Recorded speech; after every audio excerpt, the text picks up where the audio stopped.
One of the amazing things about the nighttime is that the nighttime is very special whether you're a believer or not. One of the things that psychologists often discuss is that nights are usually considered a spiritual time. So they talk about how usually people are more willing to share and they're usually more in touch with their feelings and their emotions at night. And this is why you see when people go out on dates and stuff like that, when do they usually go out? During the day or at night? So people are more likely to be in touch with their spiritual side and their feelings and their emotions. And what Islam does is that it takes advantage of this time.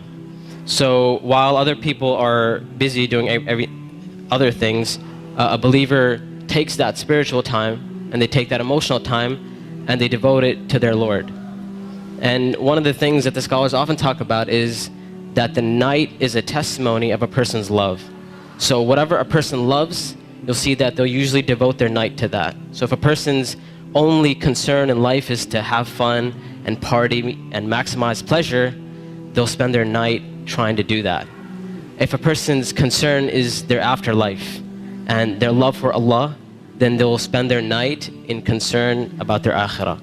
And they'll spend their night devoted to Allah Azza wa Jal. As Allah Azza wa said, وَالَّذِينَ آمَنُوا أَشَدُّ حُبًّا لِلَّهِ. That those who believe, they're stronger in their love for Allah Azza wa Jal. It's no secret, it's no surprise that our ummah today, our nation today, is not doing too well. And I hate to be negative, I hate to be negative about issues, but this is just a reality. And the point isn't for us to become depressed and say we're a goner and there's nothing we can do. The point is, how do we bring ourselves out of this situation, and how do we become like the companions radiallahu ta'ala anhum?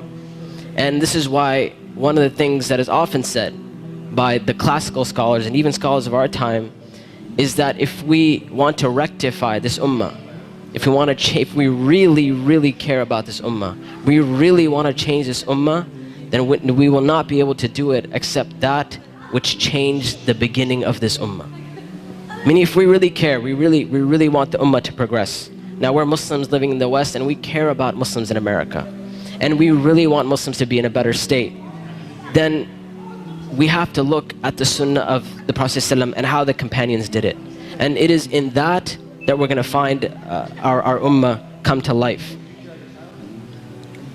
And the thing about the companions, like I mentioned, is that what they had and what is missing from our time is that attribute of going above and beyond the bare minimum. Ibn Abbas radiallahu ta'ala anhuma, he says about the companions, he said, I did not see a single companion. He said, I did not see a single companion except that they would take something from the night. Meaning they would pray some type of qiyam al-layl. And one of the most oft questions I get from young people is, you know what, my iman is just not doing too well. Like, I have a dip in my iman and I just don't feel it anymore. Or a lot of times people who start practicing Islam, they'll have this iman high and they're doing really, really well, and then a time will come where they'll be like, it just doesn't feel the same anymore. Or a lot of times reverts and converts will say, when I first became Muslim, it was the most amazing experience of my life, and I want that back. I want that experience back. And one of the first questions I ask these people is, how is your connection with Allah? How is your qiyam al-layl? When was the last time you got up in the middle of the night or in the last third of the night to pray to your Lord?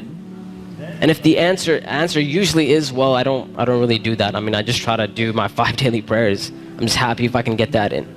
And I tell them, I say, listen, if you're cutting off your connection with Allah, how are you going to get better? You can't expect your iman to just get fixed all of a sudden on its own. It's not going to happen. You have to take steps for you to become a better Muslim. You have to take steps to reach that level of iman. When it comes to qiyam al-layl, one of the advices I often give, and I give this advice because this was the advice given to me by my teachers, is if you want to pray qiyam al-layl, all you have to do is just try it. And I'm not talking about spending a third of the night praying or half of the night praying. I'm saying get up 10 minutes before Fajr. Just 10 minutes before Fajr. And we know the Prophet ﷺ told us that it is the last third of the night where Allah Azza wa Jal comes down to the lowest parts of the heaven and He asks, He says, which one of my servants is seeking my forgiveness that I may forgive them? And which one of my servants is seeking my mercy that I may be merciful for them? Which one of my servants is asking of me that I may give to them? And that third of the night is still there in the last 10 minutes before Fajr. So all I'm saying is wake up 10 minutes before Fajr.